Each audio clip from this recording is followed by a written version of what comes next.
आज रात फारिया का 20वां जन्मदिन था। वह एक हंसमुख और जिंदादिल लड़की थी जिसे अपने दोस्तों से बेहद प्यार था। उसकी सबसे अच्छी दोस्त अरीशा और उसके दो करीबी दोस्त साजिद और आमिर रात ठीक 12 बजे उसे सरप्राइज देने के लिए बेचैन थे।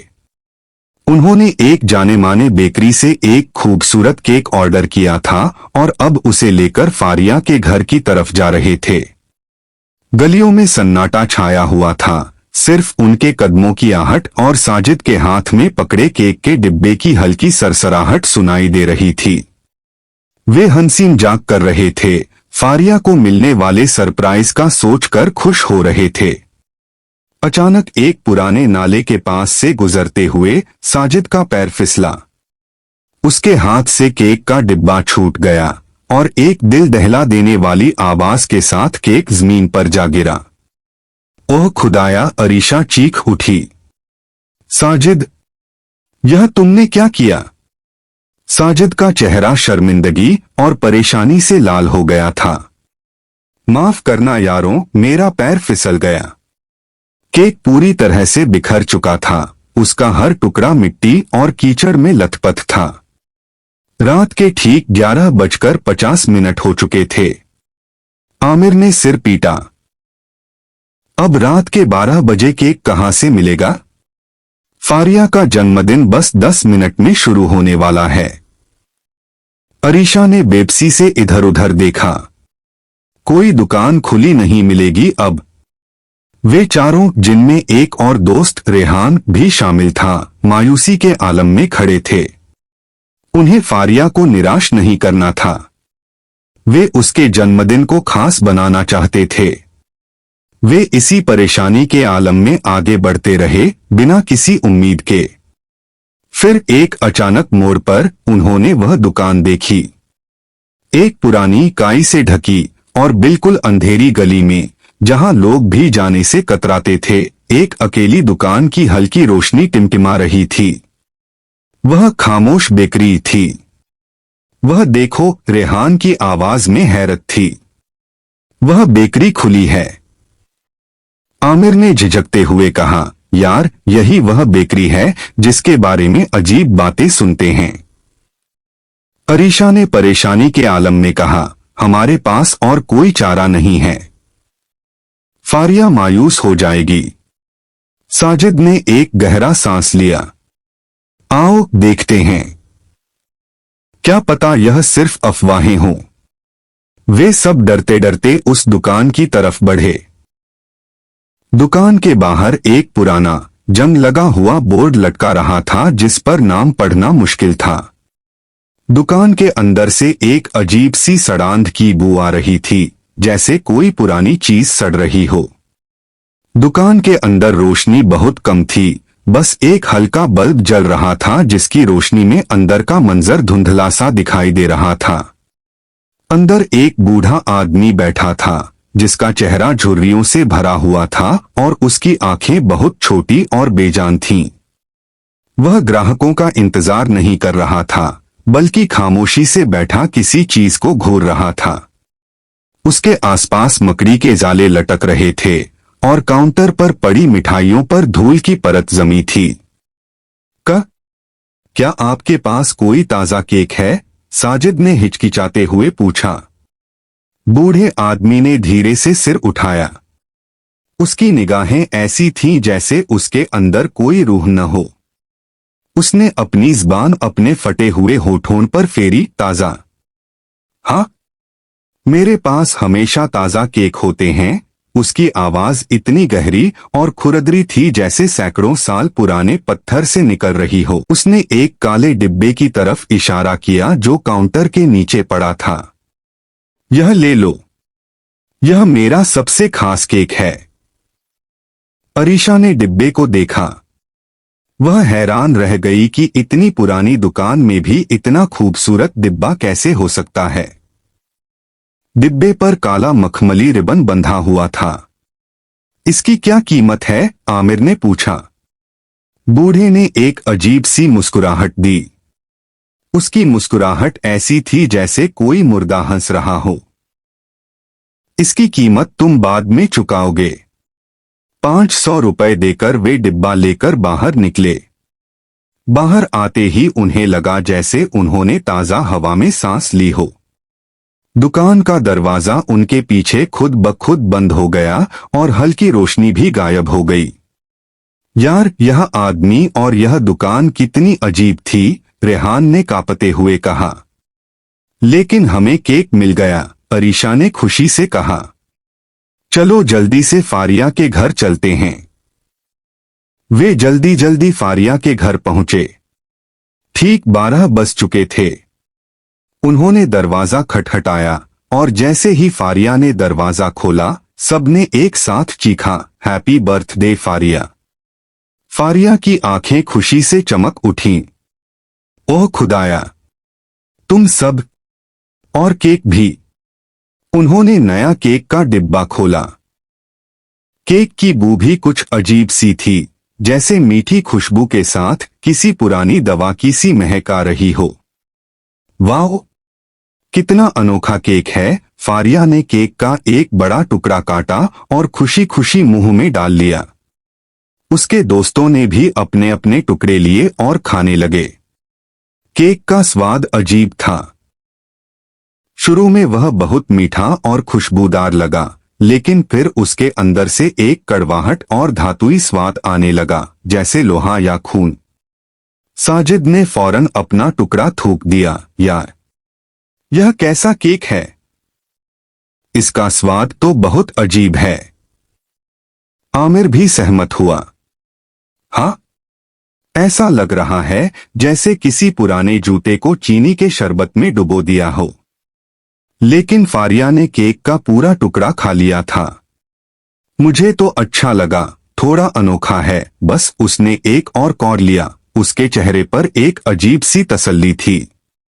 दोस्तों ने हंसी मजाक किया और बाकी रात बातें करते रहे।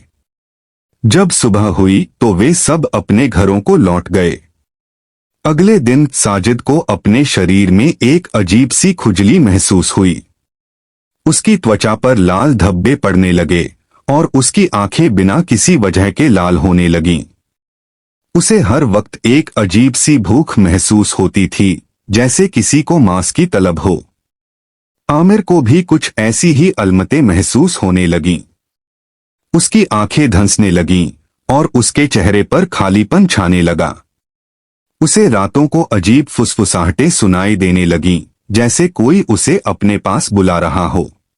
अरीशा और रेहान, जिन्होंने केक का 1 या 2 कौर ही खाए थे और थूक दिया था, उनकी हालत अपेक्षाकृत बेहतर थी, लेकिन उन्हें भी हर वक्त एक अजीब सी सर्दी महसूस होती थी, चाहे मौसम कितना ही गर्म क्यों न हो। लेकिन फारिया की हालत सबसे ज्यादा खराब हुई। उसकी आंखें, जो कभी चमकदार और खूबसूरत थीं, अब गहरी, लाल और बेरंग हो चुकी थीं। उसकी त्वचा पीली पड़ने लगी थी और उसके होंठ सूखकर काले हो चुके थे। उसकी हंसी एक भयानक खोखली आवाज में बदल चुकी थी। उसे रोशनी से नफरत हो गई थी और वह सारा दिन अपने कमरे में अंधेरे में बंद रहती थी। एक रात साजिद को बहुत ज्यादा भूख लगी। उसे कच्चा मांस खाने की तलब हो रही थी। वह उठकर किचन में गया और फ्रिज खोला। उसकी नजर फ्रिज में रखे मांस पर पड़ी। उसकी आंखें और ज्यादा लाल हो गईं। वह मांस उठाकर कच्चा ही खाने लगा। उसके दांत तेज होते जा रहे थे और उसकी आंखों में वहशत थी। फारिया के घर से उसकी मां ने परेशानी की हालत में अरीशा को फोन किया। अरीशा, फारिया ठीक नहीं है। वह खाना नहीं खा रही, बस अंधेरे में बैठी रहती है। उसकी आंखें बहुत डरावनी हो गई हैं। अरीशा और रेहान, जो इन अजीब बदलावों से भयभीत हो रहे थे, फारिया को देखने उसके घर गए। जैसे ही वे फारिया के कमरे में दाखिल हुए, उन्हें सड़ांध की वही बू आई जो उस खामोश बेकरी से आ रही थी। फारिया बिस्तर पर बैठी थी, उसकी पीठ दरवाजे की तरफ थी।